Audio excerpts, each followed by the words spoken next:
What's up, people? How we doing? Got an IG live coming at you. Become Elite, Matt Sheldon. Look forward to it. It's going to be a good one.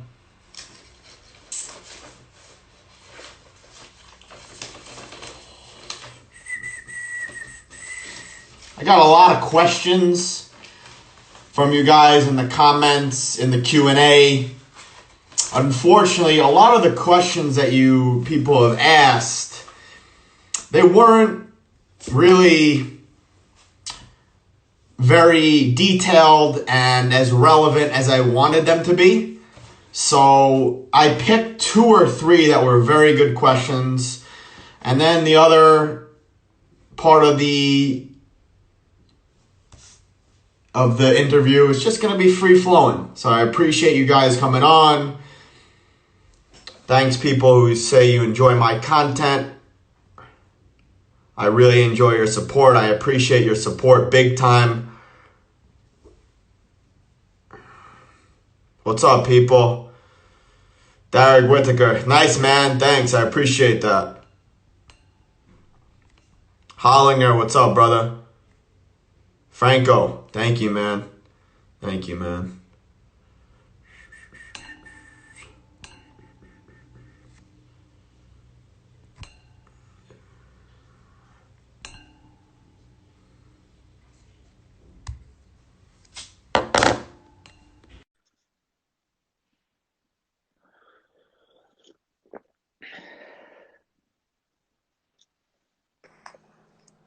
Hey, what's up?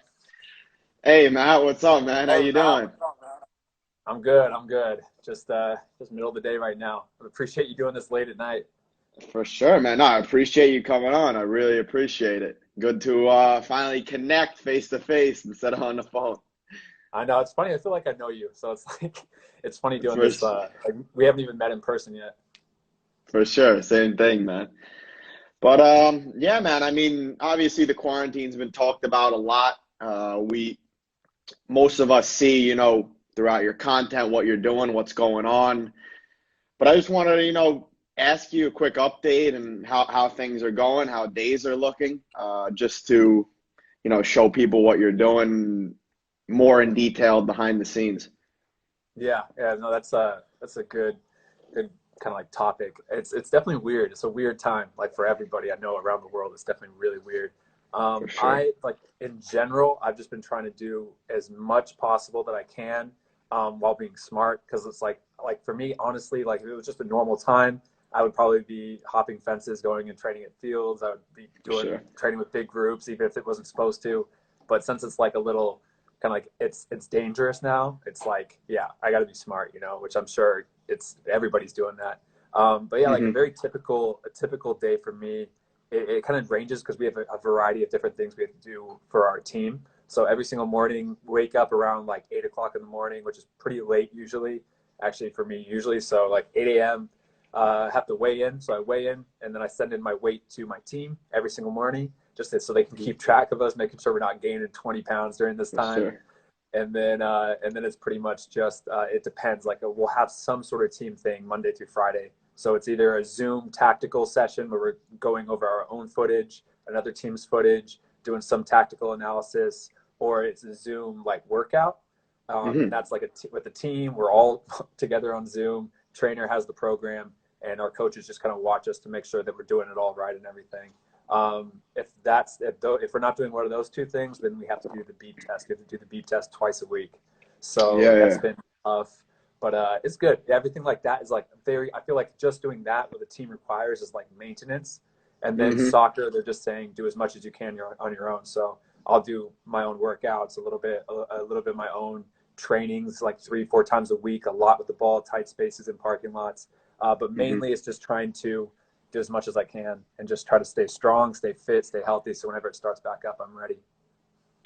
For sure, man. For sure. And I saw you posted something the other day about what Theodore Roosevelt said, use what you can, do what you have with where you are. And I've always resonated with that. And I'm a big guy also on what Charles Darwin said about how it's not the strong or the smart, it's the ones who can adapt.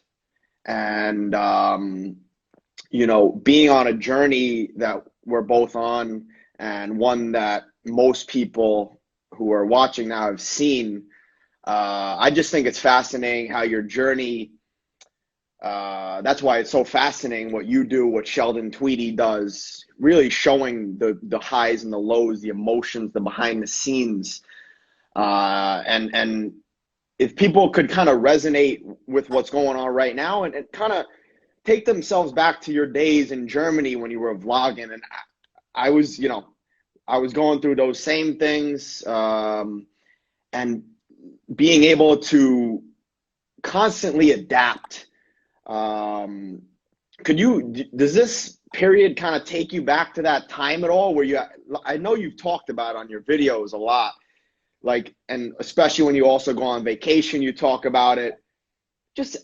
I feel like we have similar mindsets, and it's like, you got to get it done. So you talk about a lot, like you even go on Google and you look for fields in the area, you find and it's like, you can say that quote and it's cliche, but actually doing it is not easy. So how do you kind of compare these times at all with those times in Germany? Yeah, no, it's crazy how much deja vu you get going back to those times in Germany and going back to all those times as a kid, even when you're just looking anywhere possible that you can train, trying to be as creative as possible. It definitely is.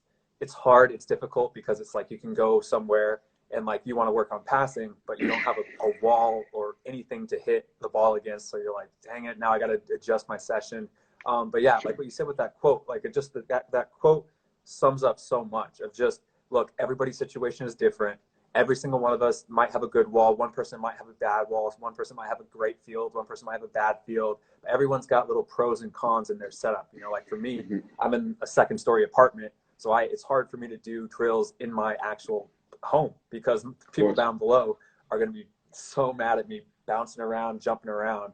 And, I've gotten noise complaints before. So like that might be a con of my situation, but then the pro of my situation is I have a parking lot 5 minutes down the road with a log that bounces back the ball straight to me. So everybody has different situations. And I think like, it's just so important to not always just be like, oh, look, I can't train. I can't do it today. Whatever. I don't have I don't have the ideal situation, so I'm not going to do it. It's just whatever the situation is, even if it's a terrible situation, trying to be an opportunist and just trying to see the opportunity that what you have and try to be a little bit optimistic.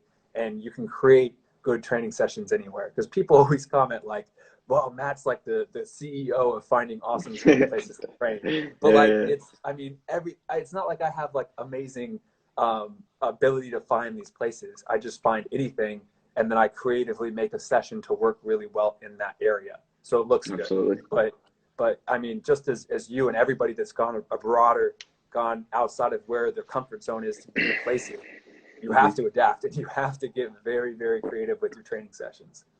For sure, man. For sure. That's funny because I actually just got that comment my last post about being the CEO of Training Anywhere. So it's hilarious, man. Yeah, no, it's true though. Like you have to just like it's not that my situation's better. It's like I don't have my backyard. You and me both don't have amazing home gyms or amazing backyard with full goals like some people do. But we just take advantage of what we do have and make the best that we can. Of course, man. And what I kind of wanted to touch on now is I really think I think we had talked about this a little bit on the podcast. I think just being able to like build your mind in ways like I had talked about it. I posted something about on Instagram about having you on, and I've always been obsessed with high performers, people who get shit done, and people get shit done consistently. I've looked into many guys, many people who coach other high performers, and what I've always been interested in is kind of like what your mindset generally is like going into. Like I know you talk a lot about goals, and I'm huge on it as well.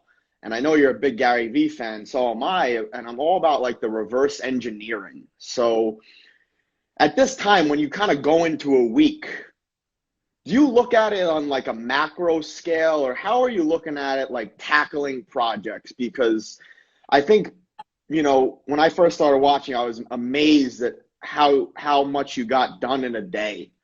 And I think that was about 5-6 years ago. And since then, I've really been delving, reading, and I've kind of transformed myself, into that person that I've wanted to be. I've always visualized that, and I'm still going. I'm just at the beginning. But what I'm kind of curious, because I know how I think about kind of a year, a month, a week, and a day. What are your kind of thoughts on, like, if you have these long-term goals, and it's a generic question, how do you approach your goals? But what I'm saying is, how do you approach a week when you have projects and trainings to do? How do you look at it? Yeah, I actually never had that question before. I really like that. I think that, like, it's a big mix. Like, I think Gary Vee or somebody I've heard like talk about this, of like, and Bill Gates has a quote on this, of like, people underestimate like how much they can accomplish in a year, but then they overestimate what they can accomplish in a day. Because it's like, if you're growing a social media platform, if you're working on becoming a pro, if you're working to build a body, like, you underestimate how much you can actually do in a full year, like how much growth you can get. But then you're always so overestimating what you can do in one day with your one training session, with your one workout, or with your one post or couple posts on Instagram. You're not going to build 50,000 followers in a day. Rick Fit wasn't built in one day with one post that made you explode. Same thing with everything. It's people always just overestimate that they need to get stuff done so shortly. So I have this view of, like, I'm always looking macro. Like, where was I a year ago? I actually write down in my journal, like, even where I'm at in my career, my body weight, especially when I was trying to gain muscle when I was younger, my measurements of everything. And I don't worry about the day-to-day, week-to-week, but it's just about where I am the next year. If I'm growing, even my social media, how many followers I had back in 2019. I just looked actually yesterday in my journal. It was like at 144,000 followers on Instagram. So it's like, in the short term, it can be hard because you have those days where you're just so focused, but it's like looking the long term. But then in the short term, just doing, working as much as possible, but not fretting about the numbers, not fretting about what your goals are to be a pro. Just try to do as much as you can. So I definitely do that macro look of, like, I want to accomplish, like, don't underestimate what I can accomplish in a year. And then I break it down, what do I need to do by 6 months from now, 3 months from now, a month from now. And yeah, in a day, it's just, I have even like my week, I have my full week of like what I want to post on Instagram, what my general workouts and training schedule will look like for the week. And then in the day, for me, it literally, I'll wake up, I'll have a plan of what's the most important thing to do. And then I kind of stick to schedules. Like, I need to be training 4 times a week. I need to be working out 3 or 4 times a week, at least. I'll need to do the beep test twice a week. If I want to do any more than that, awesome. But that's like necessary in order to achieve that. And the same thing with social media. Like, I need to post 1 or 2 times a day on Instagram. I need to get 2 videos out on YouTube. I need to get a podcast up. And I just do that of like these. If I keep on doing that and putting out that, the macro, all the big goals will accomplish themselves. So that's how, like, I really kind of view things. Just, this is what I need to do. Like, there's no way around it. I need to get this workout in if I'm going to do 3 times a week. Unbelievable, man, because I do the exact same thing. And what I really love about, like, building a business alongside a soccer career, alongside a body, is just the comparison of them both. And like you said in the beginning, like, everyone's searching for the quick fix. Everyone's searching for the hack, whether it's 6-pack abs, whether it's 100,000 followers. And we both know there's none of that. And what a lot of people don't bring up when I listen to podcasts is, like, how do you view the week? How do you view the day? Because those are the most important. And I do the exact same thing. I posted something on Twitter the other day about, because everyone asks me every day what my daily schedule is. And I kind of say, like, I don't have a daily schedule. I have more of like a weekly thing that I want to get done. Just like you said, I want to get on the ball 3-4 times. I want to be doing upper and lower once or twice at least. I want to be doing I want to be doing 3 sets of sprints. And then from there, I have like that little plan. And then I implement that into day to day, because as we both know, we probably have days that we want to do something else comes up, and that can kind of throw you off. that can throw you off what you want to achieve today, and then at the end of the week you're like, oh, I didn't get those 2 ball work sessions in, and like, okay, yeah, some weeks it's fine that you didn't get all your stuff in, but I think what we could both attest to is if you're constantly missing those 2 ball work sessions every week, how is it gonna look in a year? And like, as we both know, the most important thing in football is, being comfortable on the ball and enjoying the game. So it's like, I feel like you have to have those weekly goals, and I'm the same way. Like on Instagram, I got to get to a day. On YouTube, I got to get to a week. And for me, it's just fascinating. And I think people see our posts and our workouts, and they're like, "How'd you get so ripped? How'd you get these followers?" It's like, it's no trick. It's just consistency day to day. Yeah. Yeah. Somebody asked me that. They DM me and they had like this, like, why am I not growing? And they sent me their picture of their account, and I went to it and I started looking, and they've been posting for like a week, and it was like this good quality content, like good drills and stuff. Yeah. But I'm like, look, I'm going to give you one piece of advice right here. And it's to keep doing that, keep posting quality, consistent content every single day for 5 years, and then ask me how you're going to grow. For sure. They're 1 week into it. And I'm like, give it 5 years of doing this, even with your body, with training, with ever. It's, if you want the 6-pack, just what you said, okay, we'll work out and eat right for 5 years straight, and then we'll reevaluate your body and see if you need any extra help. Exactly. And we could compare that to anything, just like, a simple Instagram post. We could compare it to a guy coming out of college, he's a semi-decent player. He can play at that next level, but he hasn't gone and he hasn't done his networking. He hasn't gone to events.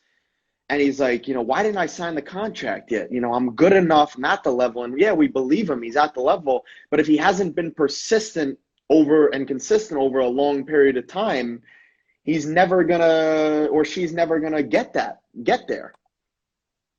Yeah, 100%. Yeah, man. Let's see what else I want to cover here. This is one thing I really wanted to ask you, because I listened, I think, to a podcast you did the other day about I think your fiance said something about you being obsessed and talking about someone comparing you to Elon Musk. That's what it was. She was talking about someone comparing you to Elon Musk, and that kind of like lit a fire in my head, and I was like, it's fascinating, because it's like, what I wanted to ask you is, where does that discipline come from? Where does the discipline of growing this YouTube channel, taking your pro career to the next level? Because a lot of people, like we just talked about, it's very hard to be disciplined, very hard. And to be disciplined consistently for 5-6 years, there's got to be something bigger. So it's like, where does it come from? If you can point your finger on it at all. Yeah, I think it just comes to like that, like, it's almost just that feeling. Like, it's like in the book Relentless by Tim Grover, he talks about, he was like the trainer of Michael Jordan. And he just says like the main thing that cleaners, he calls the people that are so, have you read the book Relentless by Tim Grover? Yeah, excellent book. It's like, yeah, it's amazing. But he was basically saying about how like you're obsessed with that rush of excitement you get after you accomplish something. And like when I read that for the very first time, it like, I had like my stomach like sank, because I was like, oh my God, like that explains, like, it's not that I needed this to do this for anybody else. It wasn't like even like, why do I need to just, create such a hectic schedule for myself, even when I was 13, 14 years old. But it was just that rush of accomplishment when I made the A team, when I made varsity, when I would score a goal, when I would sign the D1 national letter of intent, signing a pro contract, getting to 100,000 followers on YouTube or whatever it was, getting the body that I wanted, creating whatever. It was always just that rush of success that I got. And then it was just, he says it's just so fleeting. Like you get it, you're like, oh my gosh, what I've been working for 5 years, I finally did it. And you get these goosebumps and you feel so like on a high. And it's like lasts no longer than 24 hours. And then it just completely fades away. And then all you can think about is like, wow, it's like a drug. Literally, I just want that. I want that feeling again. That was an amazing, amazing feeling. That feeling signing that pro contract. I've never felt anything like that before. I want to do it again. I want to get that again. I want it to be a bigger contract for a bigger team. and just like everything is just like, that's what it is for me. Just that rush that you get is just such a high, and then you just want to chase it. And I think that like I'm just obsessed about like following that. Like, can you relate to that? Like that rush? For sure, man. For sure. It's like I always, before I do something like and make a decision, it's like I always visualize how it's going to look in the future. For example, like if if I didn't feel like training and it was just a mental thing, it wasn't physical, I would take myself into the future and be like, how am I going to feel at the end of that workout? How am I going to feel when it's done? And it's just like you said, it's that it's scientifically proven that there's chemicals released in the brain when you do something good, serotonin, dopamine, when you're productive. And it's like, I'm the same way. I chase that feeling. It just makes me feel so good. And I heard something the other day about like a couple of months ago, write yourself a quick thing about when you feel. I'm like a big guy on like tuning into your emotions. So it's like when you feel your best, what are you doing? And I'm the same way. It's like, I'm getting my sessions done and I'm becoming a better player. I'm getting myself to the next level. So I'm achieving what I want physically in the gym and on the field. Mentally, I'm doing what I have to do. From a business standpoint, from a learning and educational standpoint, I'm trying to help as many people out as possible, giving them truthful, honest, real information that's no BS gimmick that's going to cost them tons of money. I'm trying to help people out because, like you always talked about, is like you wish you had that guy on YouTube who is like you. And it's like I'm the same. I wish I had a guy that was giving all the information that guys like us are giving out on a daily basis, because we don't even know where we'd be if we had that information. And obviously you can look at that many ways, but I'm the same way. Like I think it's like a obsession, perfectionist type of mentality, which has its pros and cons. Yeah. My fiance will definitely tell you that it has its cons when it's 9:30 at night and I'm working on creating Instagram content for the week, and she's like, are you just gonna work? Are you gonna watch something? Like, she even said when I was building the company in the first 3 months, she's like, I didn't have a boyfriend. Like, we just didn't have you. Like, I even had to make rules. Like, we had full on like counseling sessions between me and her to establish, 8 p.m. I will stop working. I'll watch TV, relax. It was 11:30. She just said 11:30 at night. In college, that was my rule. 11:30 at night, I have to stop. But I've tailored it back a little bit to be a little bit realistic, because I realized, like we talked about in the podcast, about how like sleep was so important, because I was getting 4 or 5 hours of sleep sometimes. And then it definitely has its cons. And like, traveling abroad and doing everything and chasing after a lot of stuff, like, yeah, you get this rush, you do everything. But I always think about it in terms of like my sister, who's a very different person than I am. My sister is somebody who is super goal oriented as well, super successful. She was D3 basketball player, one of the best, like has like scoring records in her school, played for like some USA national team for a little bit, the D3 national team to go and play in Brazil. Like, she has a very good athletic and academic record. But after that, she was like, you know what? I just want to have my 9-to-5 job. I want to go home and I want to have my work-life balance. I want to be happy. And she's doing that. She has her dog. She has her house now with her boyfriend. She's happy every day. And sometimes I like look at that and I'm like, it would be kind of nice just to come home from work at 5 p.m., sit in my back deck, have a beer in the sun. It looks so. I feel like that was something like I can never really do, is just like relax. Like, I'll have my days of relaxing, but still in the back of my head, I'm like, I'm a piece of shit. Like, I shouldn't be doing this. For sure.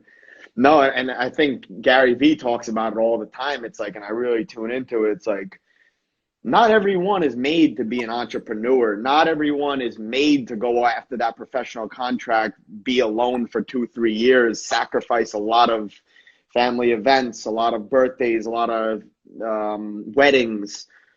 Not everyone's made for it. And like, for the people listening, that's okay. You don't, just because these people on Instagram, these people on YouTube are doing this and you look up to them and you admire them and they inspire you, that doesn't mean you have to be them, because like Gary always talks about, it's not made for everyone. There are many different personality types, just like you said, and I'm the same way. It's like I just couldn't do the 9 to 5 thing. Like I have to control a lot of parts of my life, and I want to always do more. And for me, I always tell friends, it's like, bro, I don't need motivation. I need chilling, like I need to chill. Yeah. I think even like on vacations, like I can't even remember can you remember the last time we took like a vacation where I didn't film anything too?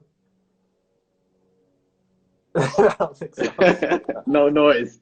Honestly, I can't, I even like if I go on vacation, but it's almost like it makes me happier to do that on vacation. Like I can tone it back, and I've learned that over the years too, because it used to be I wouldn't even be able to vacation and even celebrate. Like I would cause me stress to go on a vacation sometimes, but now I've learned to go. I can do a minimal amount of work, but still be creating a video for that day. I can still be doing my workouts at like early in the morning, get that done with, and then I feel good. I can relax the rest of the day. But like I've toned it back, so I've learned to do it a little bit better and have better balance. But yeah, like even on vacations and stuff like that, where you should be taking a full week off to do something, I just am like, okay, I'll create one video this week, just one. That'll be my vacation. Mm-hmm. For sure. No, and I completely hear you 100% on that. And another thing you talked about the other day, I think in one of your podcasts, I think your fiance was asking about your hobbies, and when you said your answer, I resonated with it right away. It's like, I work on RickFit. I work on, doing like posting things, helping people out, reading, becoming more knowledgeable in what I love. And that's kind of like a meditation and a relaxation and a hobby. It's the same thing for me. It's like, and then there's times, of course, you watch movies, you watch TV shows, that's fine. But it's like, that kind of is my relaxation and something that I enjoy and have fun doing. It's not really work, even though it is. Yeah. Like, I don't want it to seem like I'm not 100% nose to the grindstone every single day. Sure. Yeah. But like, even like yesterday, I told Mimi, I was like, you know what, I'm just going to have Easter Sunday, take it completely off. I'm not going to train. I'm not going to work out. I'm going to have an off day. I'm going to watch movies. I watched like 2012. I was on Netflix. I hung out. Yeah. I actually ended up still doing like 2 or 3 hours of work. Like I was editing up something, but that was it. Like, so it was like, I still take time off and I still watch movies. Sure. I still have fun. I still go out with friends. I still hang out with my family and do nothing. I still have lazy days, but like, it's like almost like a reward. I reward it and like tell myself like, you need this for your mental health. You are going to reward yourself after, Monday through Saturday. If I follow my weekly goals that we put out earlier, if I follow those, then I'm going to reward myself with that on Sunday. For sure. Absolutely. And I'm the same exact way. It's like, and I want people that are listening to this, because I get so many messages of, I'm training 4 times a day for 2 hours. Is that enough? I'm training I'm like, dude, like, we're humans. Like, we're not robots. Besides football and besides working on your fitness, eating healthy, there's other parts to life. And we talked about this on the podcast. It's like, what I'm starting to see is like, I'm a huge guy into hard work, and so are you. And it's like, what I'm starting to see is like, maybe people are trying to, I don't want to say this, but not trying to work too hard, but like overthinking the shit out of it instead of, like I've talked about it many times before, consistency over perfection and consistency over intensity sometimes. Like, instead of training 8 hours in a day, split that up. Do 4 sessions of 2 hours, and I'm sure your quality will be better. And like, I just want to kind of go over that, like, not, like you said, not grinding yourself into the ground. Yeah, no, 100%. I think it's just like it's like a diet. Like, you have to do something like a nutrition plan that's going to be like sustainable, For sure. If you only have, it's everything. It's like, even with your workouts or training, it's like, okay, yeah, maybe this week you're training 4 times a day, 3 times a day, have this crazy, 6 a.m. to 12 p.m. schedule, and you can stick with that for a few days.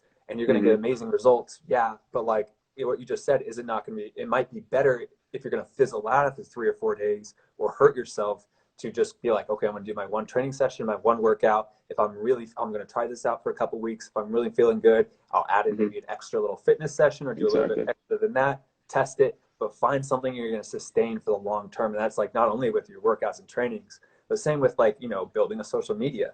If you go and like, I'm going to post 10 posts a day, a video every day, and you do that for a month, you might see great growth in that month.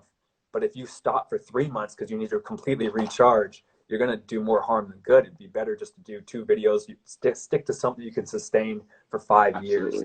So yeah, I think that just what's going to be sustainable. Work as hard as you can, and have that like self-awareness that you're going to have a schedule that you really actually will sustain to. Because you say all the time, great diet for a month, crash diet, terrible diet for a month, back in the gym, back on the grind, and go through these waves. Just be here the whole time.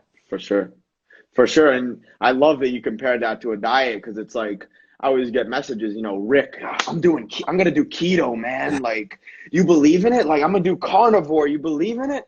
I'm like, bro, you can do whatever diet you want. Like, that's fine.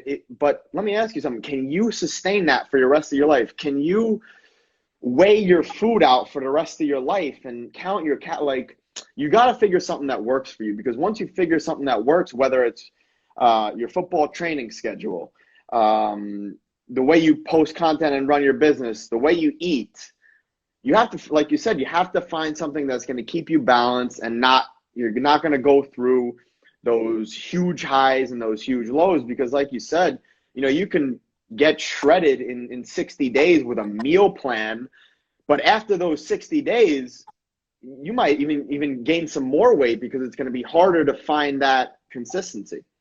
Yeah, 100%. Yeah, I think it's just find something, do as much as you can do that you know you can sustain. And I even think like when you start off on something new, even like under do it a little bit. And then once you're feeling out your body, you know, once you start to get used to it, slowly start to add it. Because that's what I've done over the years with everything, honestly. I started off in the gym when I was like 14. I think I was doing like 2 body weight sessions a week. And then I'm like, okay, yeah, I was getting sore at the beginning. And then you're like, okay, now I'm going to start adding weights. Now I'm going to start doing this. Now I'm going to go to 4 days a week. Now I kept on increasing it. Same with the training, same with everything. And then you definitely hit that point where you're like, okay, this is too much. I can't sustain it. You draw it back a little bit. You find what works. And it's just always social media, everything, fitness, diet. It's finding something that you can sustain it, and then making little changes to keep on always continually improving it. For sure. No, it's been a great talk on mindset and mentality. I kind of want to get into football a little bit, but I wanted to start off with that, because I think that's the foundation for everything. The foundation for everything you do in your life is your mindset and how you handle your day. And what I always tell my followers and people who ask me, it's like, own the day first. Don't think about what you're doing in 3 years. Take care of the day. What are you going to do today to get better? And I think we said this on the podcast, 1% better each day. That shit adds up. Definitely. So kind of what I wanted to get into is like, so after Germany, you came back to OC Blues, to the USL. And there was a good question, I think 1 out of maybe, the 300. It was a really good question, like, how has your playing style changed from OC Blues to now at FC Tulsa? And I think that kind of like rang a bell, and I like that question. Yeah, that's a really good question. I really like that too. And I don't think I've ever talked about that. But I definitely think that when I was in college and that even Germany, Orange County Blue days, I definitely tried to just stick to like what I was like. How do I say this good? I tried to just stick, and I only played to my strengths. I only play to my strengths, which I think you should do to an extent. I think that you should play to your strengths. If you are like me, and I'm not like a tiki-taka tiny midfielder who's going to get tons of touches and play like that, I shouldn't try to, play outside of my game that much. I think you can work to improve it, but I think that when I was in Germany, Orange County Blues, I think all I wanted to do was just rough and tough, hit guys, try to run fast, no hesitation, just fast down the line, hit guys, whip in crosses, and that was it. Like, I didn't try to play much, even, short. I didn't try to play through the middle. It was, if I got in danger, I'm going to kick the ball up, and I just want to do athletically. I'm going to be athletically power you. And I think as I've grown older and older, and also as I've had injuries that have limited myself at times where I can't go 100%, I think I've learned to play outside of my game, outside of my strengths, and really work and improve the areas that I think I kind of lacked at Orange County Blue Days. Like, I was not comfortable playing on the ground, out of the back, in tight spaces in my own half. And I 100% could not do it, and I wouldn't do it. And I would just get the ball open, pop it down the line. And it was safe and it worked. But I think over the years, like, especially when I had surgery on my right groin and I could no longer hit that ball sometimes, like, okay, I got to learn how to play with my left into the center and play into the center mid here. And I've learned to just basically play to other parts of my game that might have been weaker. And especially if people were scouting me and be like, oh, he doesn't have a left foot. Oh, he doesn't like to play in the back. Or he's only going to just take the ball straight down the line. He's never going to cut in. So I've learned over the years to add extra things to my game to kind of make me more of not just a one-dimensional player, kind of more two-dimensional, three-dimensional player on the field. I think that's a fantastic answer, and I could completely agree with you from, what I've seen. And I just want to let you know, I think I want to do like 2 more minutes, and then I want to end it and like post it to my live, because I don't think you could do more than 45 minutes. I don't want to lose it. Yeah, okay. All right. But what I wanted to say is, like, coming from me, it's like to tell the listeners, I get a lot of messages about telling me to follow this account, that account. And one thing that I've really done, and I'm sure you do, is like, I don't consume a lot of content. Most of what I do is I put out content. But the only things that content that I consume is content that's going to help me. Basically what both of us do, try to help people. And if they think our content is valuable, they consume it. So I'm the same way. It's like, I've limited my content consumption because I don't want it to get in the way with things I'm doing. But if I consume content that's going to help me, I'm going to consume it. So that's why I really consume your content, not trying to, you know what I mean? Not trying to suck up to you anyway. It's the truth. And I like telling the truth, and I want the people to hear that.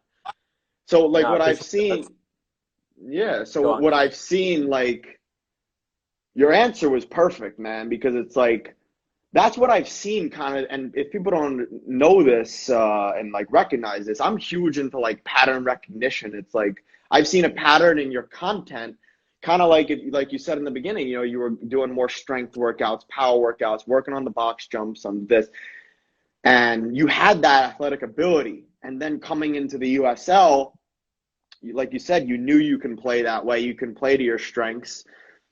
But I remember you had like one off season where you're working on a lot of crossing and things like that. And that has expanded your game. So that's a credit to you. And I want to continue on this. I want to end this now, and I want to continue on this after. But sorry to end it. I just want to make sure that it saves. We'll end it and then restart it. Yeah, let's do it. Sounds good, brother.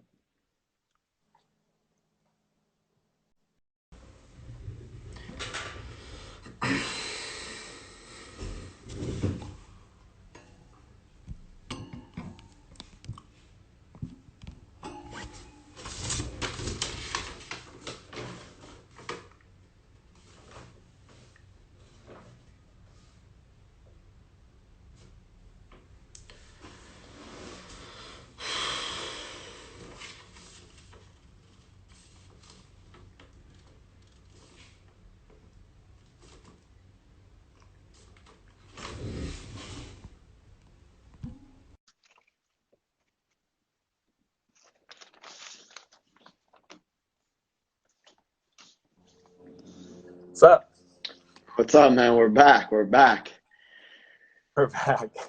So, yeah, man, what I wanted to just say is, like, I think that answer was perfect. I think that was a great question. And like we had talked about from the beginning, like you talk about all the time, like I talk about all the time. And I think you posted an Instagram the other day that I liked also as well. It's like, I think you were talking about how most of the drills that you do are simple. It's one touch against the wall. It's two touch against the wall. It's the consistent actions that pros need to be able to do. You know, the one touch passing, two touch passing, and I think we both know that most of those things aren't Instagram sexy. So we kind of mix it up. We add the things that people are gonna want. And there was a quote I heard the other day is like, you know, you got to give people what they want to attract them, and then give them actually what they need.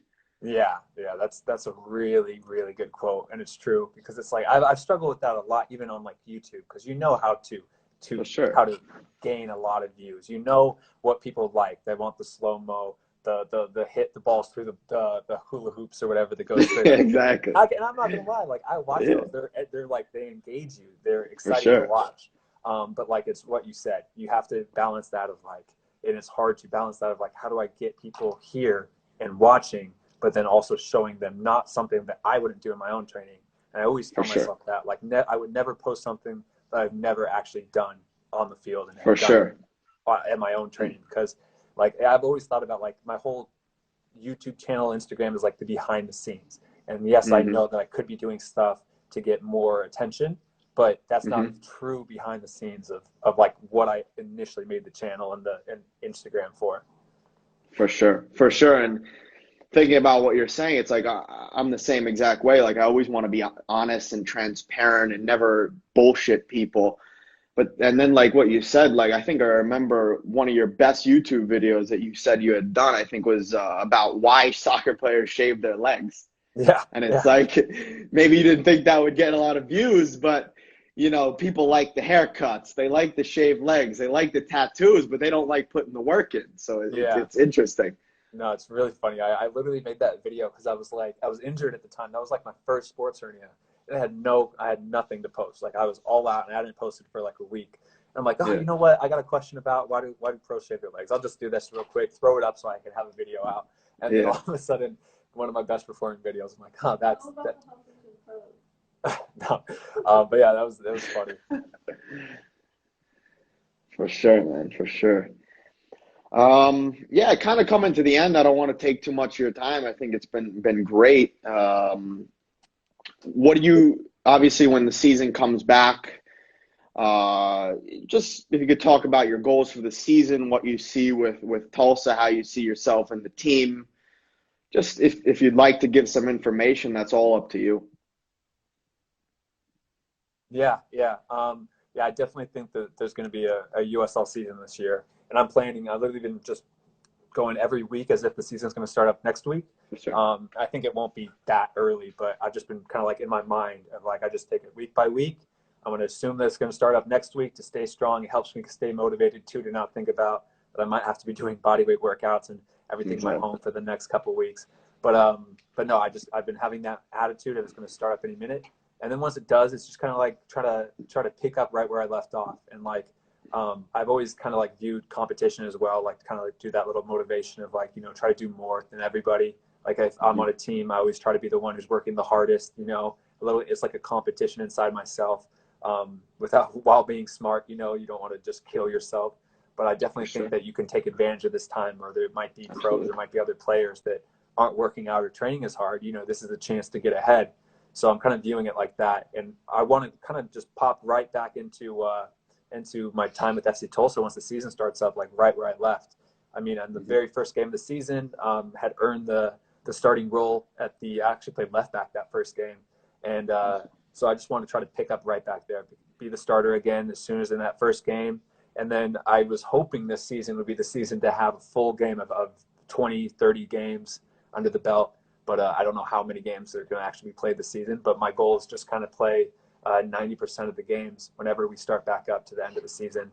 And then I think also that I've talked about somewhere, but like I really want to, I think a big thing for me to keep on pushing up to the next level to a better league or a better wherever would be to really get on the stat sheet a lot. Because I've whipped in tons of crosses, but I really need to get, you know, 4 or 5 assists in a season. A goal, I need a goal on the stat sheet. I need to have a winning season. So those are all little goals and stuff that I really am trying to work for, depending on however long the season is. But that's what I really am going for. Good season, tons of starts, and getting on the stat sheet as much as I can. Awesome, man. Oh, one question I also wanted to ask. I thought it was a decent question. I liked it also. I'm also an outside back, also number 6. So I get this question a lot too. But I'm mostly a right back like yourself, but sometimes I have to slot in at left back. What I wanted to ask you is, what the difference is between playing right back for you and playing left back. Yeah, I think the things that have been the hardest for me is just that very first touch. When I play Mm-hmm. right back and the ball comes into me from my center back, it's so easy to let that ball come all the way across me, open up my hips, and take that touch wide or right down the line. And I can be facing the field on my right foot. And from there, I can hit it straight into the center mid. I can hit it into the forward. I can hit it down the line, or I can just dribble and take it. And it's so easy, and I've been so confident receiving that and taking that first touch in my options. On the left side, Mm-hmm. or even if the ball's coming into me and I have that winger that comes and starts to take it and cut off the wing, I'm so confident with the right foot, with the instep, to take that touch inside down. And then to have Mm-hmm. all my options to the center mid, to the forward, everything back across to the opposite center back. And so I've always been taking so many touches with that right foot, either cutting in, pushing out to the line. It's just become very comfortable.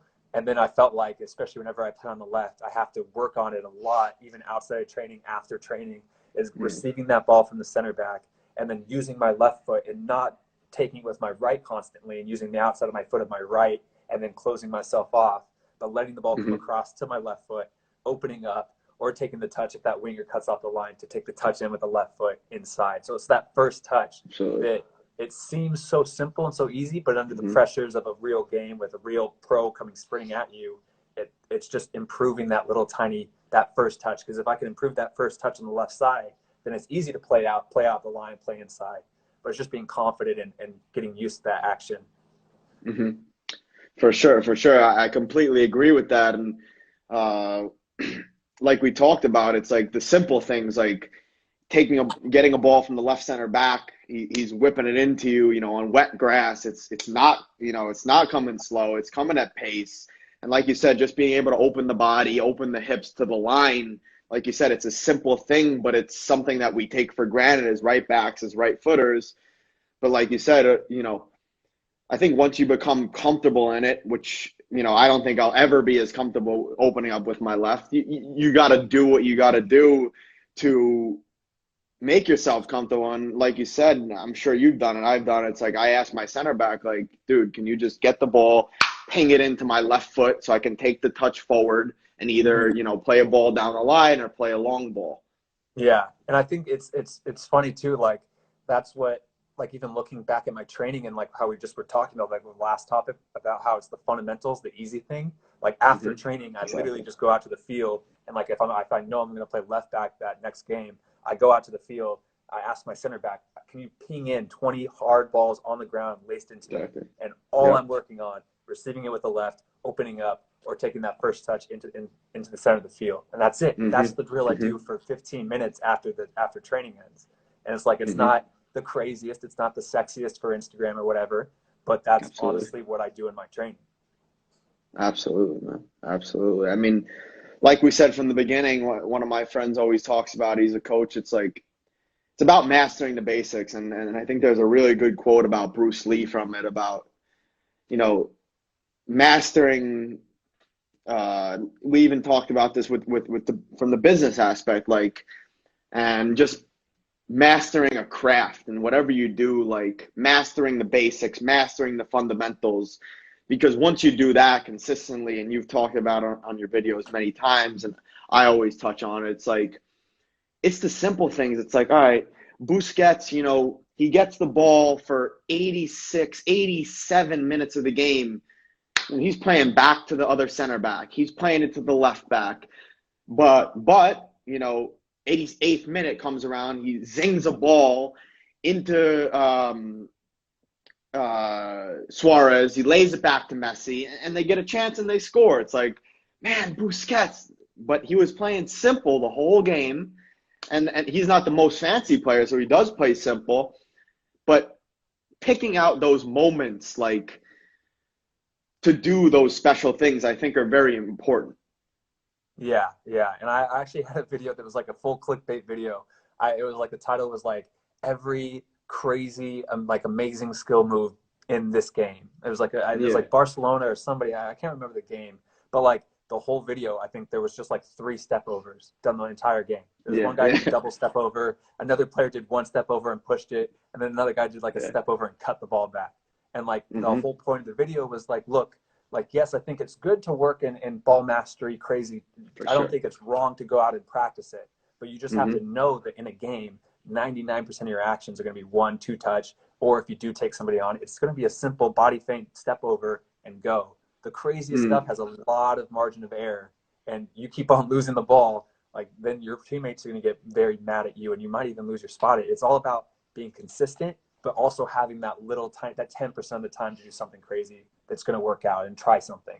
But majority of it is very simple and fast paced, like fast paced play. Absolutely.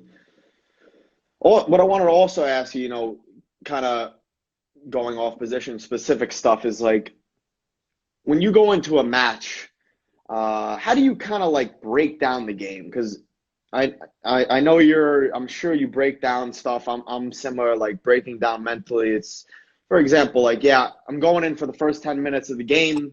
I just want to complete a couple passes, get into the game. Do you kind of think of that when you go into matches? Yeah. I think it's ideally it would just be 100% instinctual. I think that would be the most ideal athlete is just like Michael Jordan, Kobe Bryant, and their prime is just raw, instinctual, like not overthinking anything. But I think that's also kind of unrealistic because we're all like, even though we have moments, I think spans of that, like I'll have a 5-10 minute span where I can't even like, wow, I don't know how I just did that. Like, I don't know what's going on. But I think that everybody has thoughts and doubts and kind of like analyzes a little bit of that. And I definitely think that at the beginning of the game, especially as a defensive player, as a right back, my thought process is, okay, get a touch in, get a quick pass in, and get into your groove. I definitely think that like I'll have a couple easy passes. But I would also hope that like if it's on and that very first time I touch the ball, it's 1v1 ready to go to the goal. I'm on the sideline, like I'm ready for it as well. So I think that like I always try to play as instinctual as possible and try to rely that my training and my everything I've done is going to get me through the game. But I definitely have I've lost like 3 balls out of the back. Play simple, play right back to your center back when you get it. That winger's coming in this way. Try to play in your center mid. But yeah, I would say first few minutes of the game, I would try to get in the groove of it, do whatever I can to start getting a few touches and get the little butterflies out. And then it's pretty much just, it's kind of like feeling out the game. I think there's games that I have hit the ball longer a lot, and my thought process is like, look, they're high pressing us, they're right on the center mids. It's not the time. So I think it's very game to game, and also score to like when the score is. If we're down 1-0, I'll play differently. But it mainly the things that I tell myself in the game is like what you said. Get in the groove of it. If I'm losing the passes, I tell myself to calm down a lot, but it's all situational. Or if I'm like, you know what, it's this guy, I think, you're doing well. You have a couple great passes in you. Next time you get it, just go at him. So it's definitely like, yeah, it's hard. I feel like it's not really a set game plan, but it's just moments.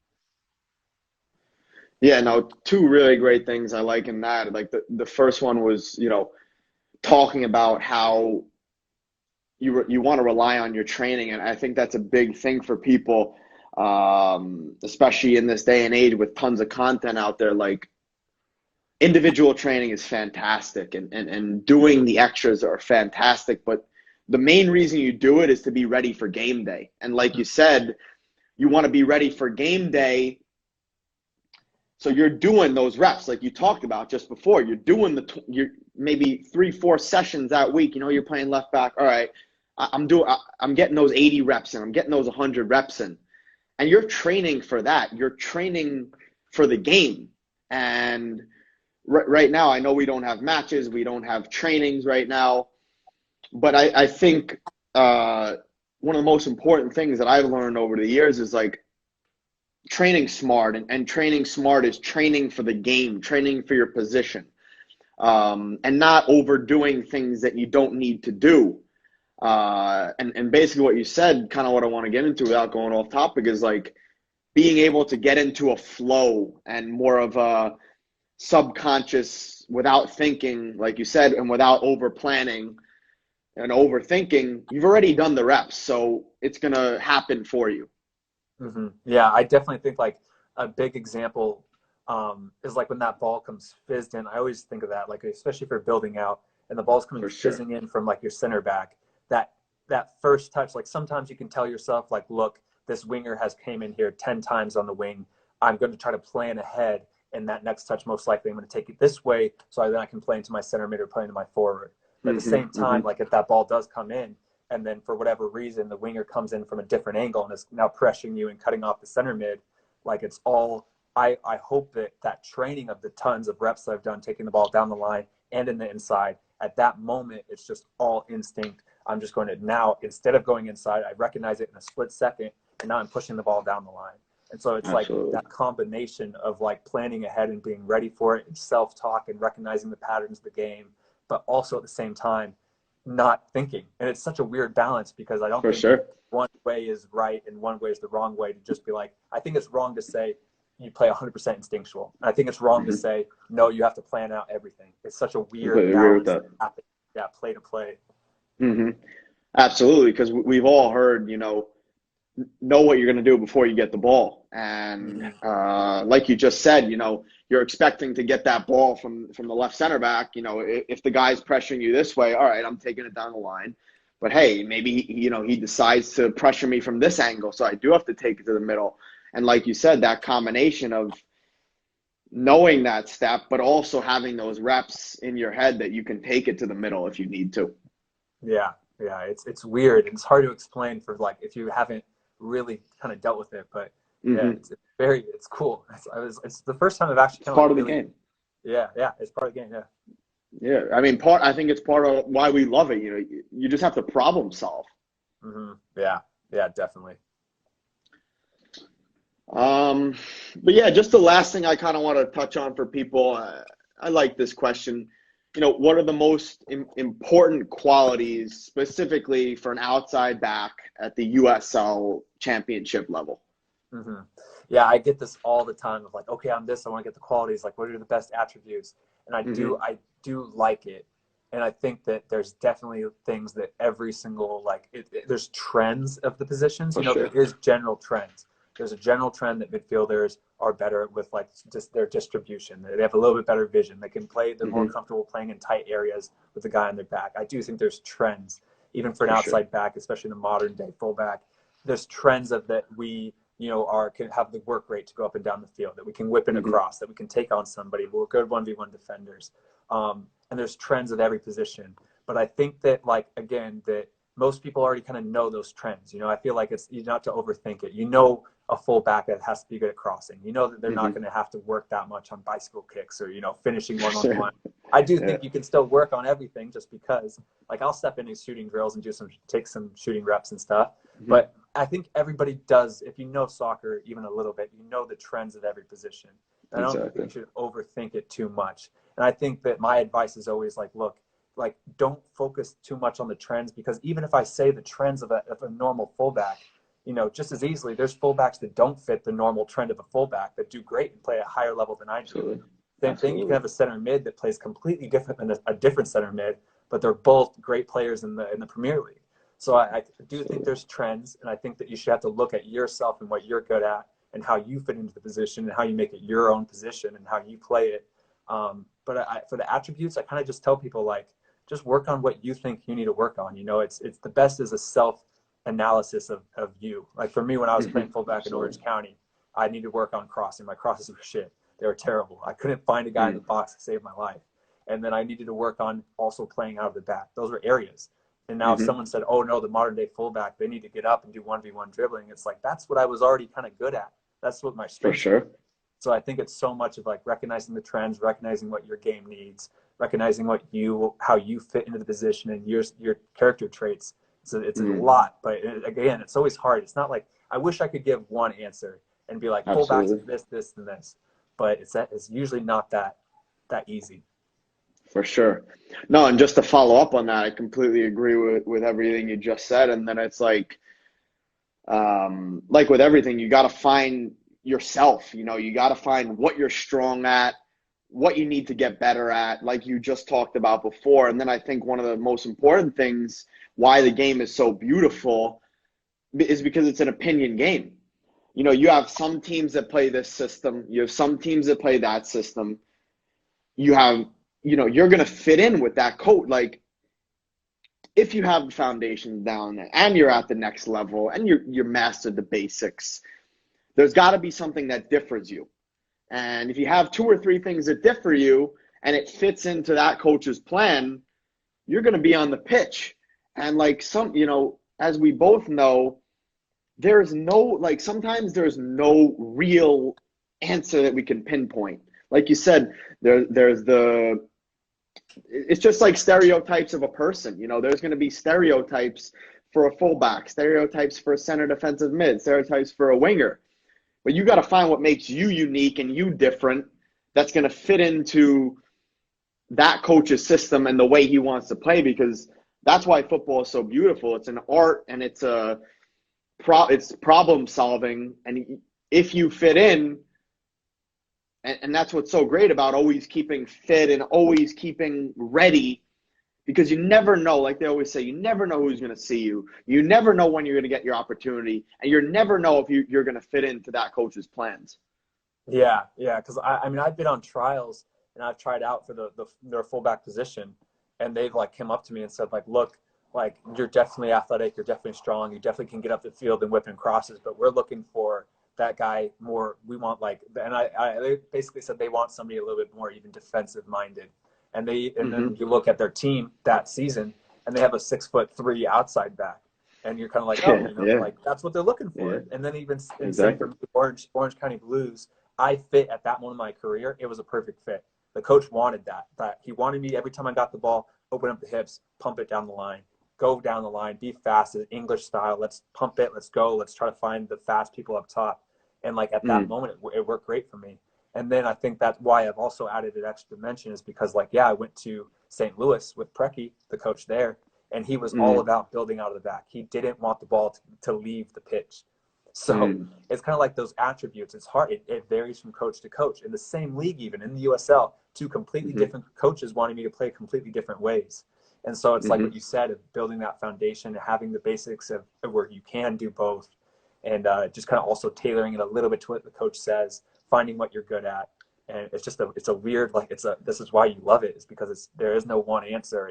This game there's no set plays really. Let's just play. This is the beautiful game. Let's just play what your instincts are telling you and what your coach kind of guides you in.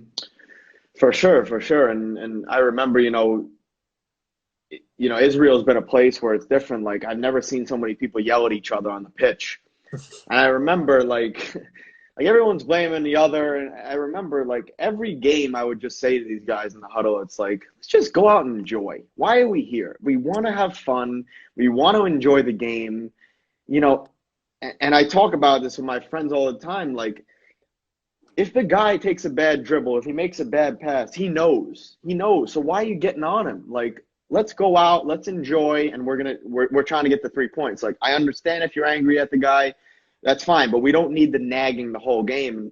Like you said, it's a beautiful game, and why I kind of started off the way I started off with mindset and breaking the weeks down, breaking the days down, because like you're talking about now, it's like you got to prepare yourself for everything. Like we started the conversation, you got to prepare yourself for everything. You never know when your opportunity is going to come, and maybe you have a coach, that loves your style. Maybe he's from England, he loves your physical style. But if you're a more technical guy, maybe a Spanish coach comes in. So you never know. And being able to prepare is just a reason why I think we both have our pages. It's like, you got to prepare for every opportunity. Yeah. It's the same. Yeah. It's just like why you do ball mastery drills constantly. Why are you going out and doing everything, long balls, even if it's not like that year. I mean, it's just good to have a solid foundation, of everything. Have your strengths, definitely. I always think that it's good to have your strengths, but also be working on your weaknesses. But these answers, I feel like all these questions, it's kind of like, yeah, I mean, just do everything, work as hard as you can, do as much as you can, stay consistent to it, and just keep working, For sure, man. But yeah, man, thanks so much for coming on. I really appreciate it. It's been great to talk to you. We'll definitely meet sometime in person.